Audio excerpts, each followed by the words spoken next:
से 7 सेंटीमीटर कम है। ठीक है, इतना पता है ना, विकर्ण 13 सेंटीमीटर है। तो जब भी क्वेश्चन देता है तो क्वेश्चन कैलकुलेशन कम्प्लेक्स करके नहीं देता है, वो बैंक में देता है। ठीक है, विकर्ण 13 है, मतलब विकर्ण क्या होता है, उस दिन बताए थे, यही विकर्ण होता है। विकर्ण का मतलब आयत का कर्ण हुआ, कर्ण जैसा होता है उसे नहीं विकर्ण बोलते हैं। तो तू सीधे चले जाओ कि कर्ण 13 है, कर्ण 13 है तो उसका ट्रिपल लॉ किस पर बनता है, 13 का 12 और 5 पर बनता है। ट्रिपल लॉ किस पर बनता है, 12 और 5 पे बनता है। इसका मतलब कि ये जो लंबाई होगा या तो 5 होगा, और यहाँ पे बोल ही दिया है कि लंबाई चौड़ाई से 5 सेंटीमीटर कम है, लंबाई चौड़ाई से 5 सेंटीमीटर कम है, 7 सेंटीमीटर कम है। तो अब देखो कि चौड़ाई अगर 12 हो जाए, लंबाई 5 हो तो 7 सेंटीमीटर कम है ना। इसका मतलब हम ट्रिपलेट लॉ का यूज करके तुरंत देख सकते हैं कि लंबाई चौड़ाई क्या होगा। तो 5 12 13 फाइन ट्रिपलेट लॉ पे, तो लंबाई 5 हो जाए, चौड़ाई 12 हो जाए और यह 13 हो जाए, तो बात बन जाएगा। जो डेटा दे रखा है उसके अकॉर्डिंग सेट हो गया, तो सीधा आंसर क्या आ जाएगा, 12 पंचे 60। कलम उठाना नहीं पड़ेगा। ठीक है, समझ में आया कि यहाँ पे देखो कि विकर्ण दे रखा है 13 सेंटीमीटर, विकर्ण कितना है 13 सेंटीमीटर। तो हमको इतना पता होता है कि विकर्ण जो होता है आयत का, वो रूट अंडर लंबाई का स्क्वायर प्लस चौड़ाई का स्क्वायर होता है ना, यही वाला होता है ना। ये अगर एल है तो ये क्या है, बी। तो ट्रिपलेट लॉ जो कहता है, ये ट्रिपलेट लॉ है। ट्रिपलेट लॉ में विकर्ण 13 है, मतलब हम ऐसा दिमाग लगाए हैं किसी समकोण त्रिभुज में कर्ण हमको 13 दे दिया है। ठीक है, तो अब आधार और ऊंचाई, आधार और लंब जो होता है वही ना है, लंबाई और चौड़ाई, लंबाई और चौड़ाई। तो वहाँ आधार और लंब होता है, यहाँ लंबाई चौड़ाई होता है। ठीक है, तो जैसे ही यह पता है कि कर्ण 13 का है, जैसे ही हमें यह पता है कि कर्ण किसका है 13 का, तो पहले ट्रिपलेट लॉ पे बनाएंगे। अगर उस पर नहीं आ पाया उसके बाद हम कैलकुलेट करेंगे। ठीक है, तो ट्रिपलेट लॉ पे जैसे ही जाएंगे तो 13 का 5 और 12 13 होता है, ट्रिपलेट होता है ना। इसका मतलब कि अब यह दे रखा है कि लंबाई चौड़ाई से 7 सेंटीमीटर कम है, मतलब 12 चौड़ाई है। इसका मतलब चौड़ाई अगर 12 हो जाए, लंबाई 5 हो जाए, तो ये 7 सेंटीमीटर कम भी हो जाएगा। डेटा सेटिस्फाई कर गया तो 12 पंचे 60 सीधा मार देंगे ऑप्शन ए से। समझ में आया कि नहीं आया, आ गया पक्का। इस टाइप के क्वेश्चन बन जाएंगे। अभी क्वेश्चन है जो बना रहे थे आप, क्या था, किसी आयत का परिमाप दे रखा है 34 सेंटीमीटर, विकर्ण 13 सेंटीमीटर, यही ना। परिमाप कितना है,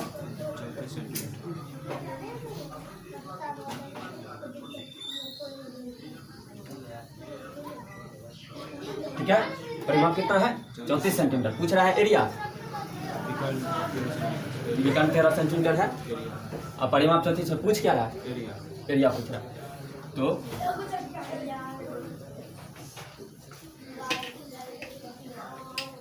चलिए, क्या रहा है कि किसी आयत का विकर्ण 13 सेंटीमीटर, आयत का विकर्ण कितना है 13 सेंटीमीटर और परिमाप है 34 सेंटीमीटर। अब यहाँ से अगर आप बनाइएगा तो आपको द्विघात बहुपद मिल जाएगा, सारा टाइम निकल जाएगा। ठीक है, तो उतना करना नहीं है। अभी तुरंत हम आपको बताएं कि परिमाप बराबर क्या होता है,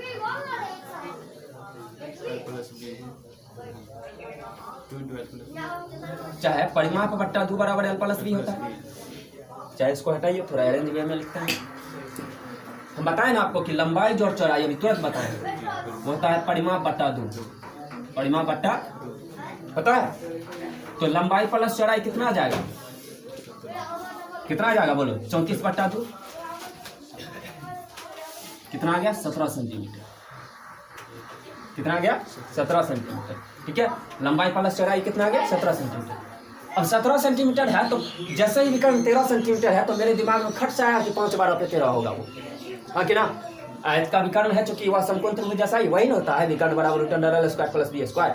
तो जैसे ही हमें यह मिल गया है कि कर्ण 13 सेंटीमीटर है, तो हम पहले देखेंगे कि 5 12 पे सेट कर रहा है कि नहीं।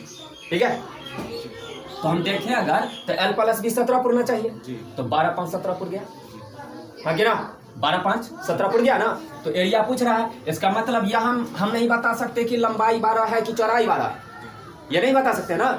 लेकिन ये इतना कंफर्म है कि एगो 12 होगा, अब यह पता नहीं कि कौन होगा। ठीक ना, वो आपको अगर और भी क्लियर करना रहेगा तो वो क्वेश्चन में देकर ही बात करेगा। ठीक है, यहाँ पे हमें यह नहीं पता है कि लंबाई 5 है कि चौड़ाई 5 है, यह नहीं पता है कि चौड़ाई 12 है कि लंबाई 12 है, लेकिन इतना बात कंफर्म है कि लंबाई या चौड़ाई में से एगो 5 है, एगो क्या है 12। तो हमें तो एरिया से मतलब है, लंबाई चौड़ाई पूछ नहीं रहा है, तो एरिया क्या हो जाएगा। तो यहाँ से लंबाई 5 हो या चौड़ाई 5 हो वो हमें पता नहीं है, लेकिन एरिया बराबर लंबाई होना चौड़ाई, तो एगो तो होबे करेगा। कितना सेकंड लगेगा ये बताओ, समझ में आया? कि नहीं आया? ये ट्रिपल लॉ के मदद से बनाएंगे, ठीक है। अब यहाँ पे जोड़ जाड़ करके कम रहेगा बेसी रहेगा कैसा भी पूछेगा, अब सेम रूल वही फॉलो करेंगे, ठीक है। कभी दिक्कत नहीं होगा, समझ में आया? कोई दिक्कत नहीं ना? समझ में आया कि नहीं? एक बार और मैं बता दे रहा हूँ, आयत का विकर्ण है 13 सेंटीमीटर। विकर्ण कैसे निकालते हैं? समकोण त्रिभुज में ये देखो, ये b होता है और यह p होता है, तो हाइपोटेनस निकालते हैं √p² + p² होता है ना। तो बताओ मुझे कि यह ट्रिपलेट लॉ तो यही कहता है कि ये अगर 13 है तो ये पता नहीं, ये 5 हो सकता है या 12 हो सकता है, या यह 12 हो जाए यह 5 हो जाए, कोई दिक्कत नहीं। लेकिन इतना कंफर्म होता है कि एगो 5 होगा एगो 12 होगा। 5 12 से ट्रिपलेट लॉ बनता है 13 पे, ठीक है। 5 12 का ट्रिपलेट कौन होता है? 13 होता है।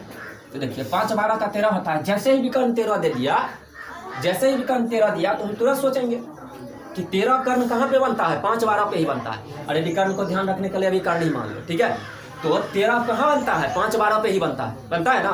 तो जैसे ही देखिए परिमाप 34 सेंटीमीटर दे रखा है, तो L + B क्या होता है? परिमाप बटा 2 होता है। L + B क्या होता है? परिमाप बटा 2। तो परिमाप कितना है? 34 बटा 2 करेंगे 17 आ गया। तो लंबाई और चौड़ाई को जोड़ रहे हैं, कितना आना चाहिए? 17 आना चाहिए। कितना आना चाहिए? 17। फुल कर रहा है ना, 12 5 17, 12 5 17। लेकिन यहाँ अगर पूछ दे कि लंबाई क्या होगा, तब आप नहीं बता सकते हैं जी। लंबाई क्या होगा यह आप नहीं बता सकते हैं। हाँ, अगर वह लंबाई पूछेगा तो यहाँ पे दे रखा होगा, ये देखा है चौड़ाई उससे 5 सेंटीमीटर 10 7 सेंटीमीटर ज्यादा हो, या फिर कुछ न कुछ देगा, कम ज्यादा वाला देगा, ठीक है। लेकिन अगर यहाँ इस सेम सवाल देकर लंबाई पूछ ले तो आप नहीं बता पाएंगे, ठीक है। तब आपको क्या करना पड़ेगा? पूरे हल करके जाना, ठीक है। हल करके तब आप आंसर निकालेंगे, ठीक है। हालांकि उतना कैलकुलेशन ज़्यादा टफ नहीं पूछता है, ठीक है। आपको आना चाहिए बस सवाल बनता कैसे, ठीक है। समझ में आया? कोई डाउट नहीं ना? इस पर क्वेश्चन आप कर लीजिएगा, बन जाएगा। अच्छा, आयत से रिलेटेड एक चीज और,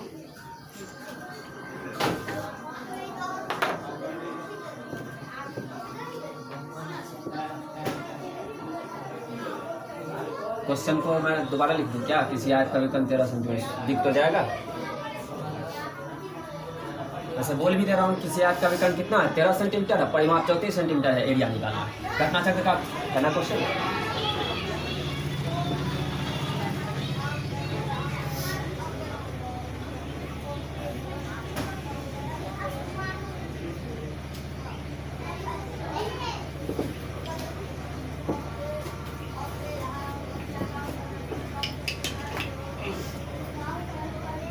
उधर कौन साइकिल लगा देता है? कोई लेकर चला जाएगा फिर रोने लगेगी।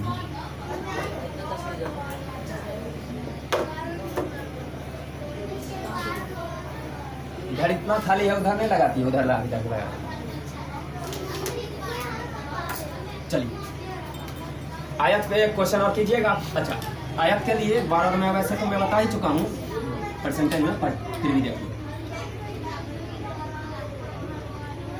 जो भी दो विमीय आकृति है, ठीक है, जैसे समचतुर्भुज हो गया, जैसे आयत हो गया, ठीक है ना, इन सब चीजों में आप ध्यान रखिए कि क्योंकि एरिया दो ही बातों पे निर्भर करती है इसकी, लंबाई और चौड़ाई पे, ठीक है।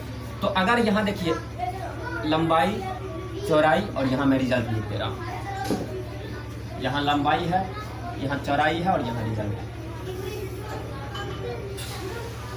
इसको ध्यान रखना। देखिए अगर कोई चीज x% बढ़ जाए, ठीक है, या फिर y% बढ़ जाए, ठीक है, तो कहता है कि कितना बढ़ा है फिर, ठीक है। तो पूरा जो बढ़ा हुआ होता है समतुल्य, उसका मान क्या होता है? x जोड़ y जोड़ xy बटा, ठीक है। अगर दो चीज जैसे मान के चलो, ये चीनी का कीमत है, ठीक है, अगर हम कहेंगे कि कीमत 10% बढ़ गया, ठीक है, कीमत 10% बढ़ गया तो उसकी बिक्री 5% कम गई, ठीक है। तो कीमत 10% बढ़ा तो एक तरफ तो 10 बढ़ा, लेकिन बिक्री 5 कम गया होगा। अब प्लस होता है प्लस, अब बढ़ने वाला तो 10 है लेकिन कमने वाला -5 है, बटा 100 होता है ना। तो क्या हो जाएगा? 10 - 5 और -10 × 50 बटा 100, ऐसा आता है। ठीक है, मतलब परसेंटेज जो वृद्धि होता है वो क्या होता है, x plus y plus x y बटा 100। अगर किसी चीज में दो चीज पे बस डिपेंड करना चाहिए वो, जैसे मान के चलो सिनेमा हॉल की अगर बात करें, हॉल की आमदनी कैसे निर्भर करती है, एक तो टिकट के दर पे, एक होता है ग्राहक की संख्या पे। ठीक है, एक होता है टिकट के दर पे और एक होता है ग्राहक की संख्या पे। हम आपसे कहेंगे कि किसी सिनेमा हॉल में, ठीक है, उसकी टिकट की दर 50% बढ़ गई, लेकिन गहकी जो था उसकी संख्या क्या हो गया, 10% कम हो गया। ठीक है, तो फाइनल आय पे क्या असर पड़ेगा, तो यही है, इसको समतुल्य वृद्धि बोलते हैं। क्या बोलते हैं, समतुल्य वृद्धि। तो अगर x% बढ़ा किसी चीज में, दूसरा चीज y% बढ़ गया, तो टोटल जो बढ़ता है, टोटल परसेंटेज इंक्रीजमेंट जो होता है वो x plus y plus x y by 100 होता है। कोई दिक्कत? तो यहाँ से आपको पता है कि मान के चलिए l अगर बढ़ गया, ठीक है, और y b भी बढ़ गया, ठीक है, तो टोटल बढ़ा कितना बढ़ेगा, x plus y plus x y by. कोई दिक्कत?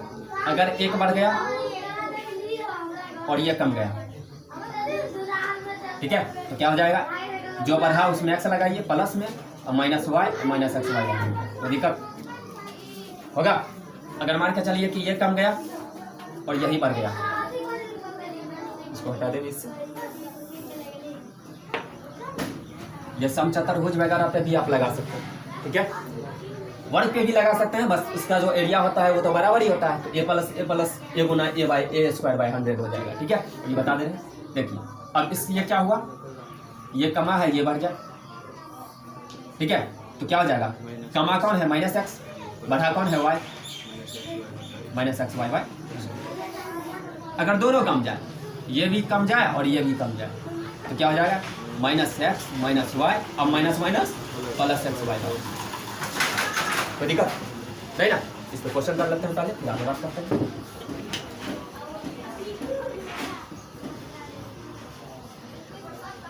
बता दें इसी पे आयत का किसी भी क्वेश्चन को ज्यादा डिटेल्स करने के, हाँ अगर वह कुछ नहीं दिया है, वहां से आप ऑप्शन भी पिकअप नहीं कर पा रहे हैं, उसके बाद तो आपको काम करना ही पड़ेगा। लास्ट में तो है ही वो हमारा बेसिक रूल, लेकिन इतना टाइम नहीं होता है कि आप बेसिक से बना के क्वेश्चन को पेपर कर पाएंगे। इतना टाइम ज़्यादा थोड़ी रहता है, आपको 100 क्वेश्चन रहेगा और 90 मिनट रहेगा, 1 मिनट से भी कम रहता है। चलिए अगर कह दें हम किसी आयत की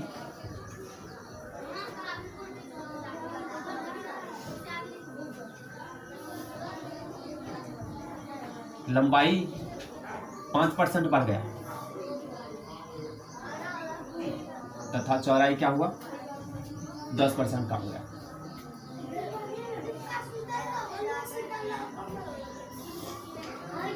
तो क्षेत्रफल ऐसा पूछा गया। ठीक है, तो बताओ कि लंबाई 10 बढ़ा तो प्लस 5 बढ़ा, प्लस 5 लिख दी। अब क्या कम रहा है, चौड़ाई 10 कम रहा है तो माइनस 10 कर दिए, क्योंकि प्लस का मतलब बढ़ना, माइनस का मतलब कमना। अब प्लस माइनस एक्स वाई हो जाएगा, क्योंकि प्लस माइनस माइनस हो जाता है, तो कितना हो जाएगा, एक्स गुना वाई, 5 गुना 10 बटा में 100। हल करने में जो आएगा वैल्यू आएगा। ठीक है, कोई दिक्कत नहीं ना? बस माइनस वाला एक चीज यहाँ देखिए, तो 5 माइनस 10, अब माइनस कितना हो जाएगा, 1/2 हो जाएगा, तो ये सारे कितना हो जाएगा। अब बताओ कि माइनस में आएगा कितना, माइनस में यह वैल्यू आएगा, ठीक है, माइनस ये कितना हो जाएगा, 10 गुना 20 21/2 हो जाएगा ना, तो 5 में से 21/2 जाएगा, कितना हो जाएगा, 6.5 के आसपास पड़ जाएगा, 5.5 पड़ जाएगा। ठीक है, 11 के आसपास आएगा, 11/2 हो जाएगा। ठीक है, तो ये कितना हो जाएगा, माइनस 5.5%। अरे इसको सॉल्व कर लो, 5 यहाँ पे क्या हो जाएगा, 5 माइनस 21/2 होगा, यही होगा, 5 गुना 10 माइनस 21/2 यही होगा, माइनस 11/2 नहीं होगा। ठीक है, तो ये प्लस में भी रहेगा ऑप्शन में 5.5, अब माइनस में भी रहेगा, तो कमी ढूंढेगा। ठीक है, कोई दिक्कत? अब वर्ग की तरफ हो जाएगा, क्वेश्चन कर लेगा। इस पर समचतुर्भुज में भी रहेगा, जिसकी आधार जो है, जो भी जिसमें 2 ही पे बस डिपेंड कर रहा है। ठीक है, ये ध्यान रखना है कि जिसका क्षेत्रफल 2 ही भी वहाँ पे डिपेंड कर रहा है।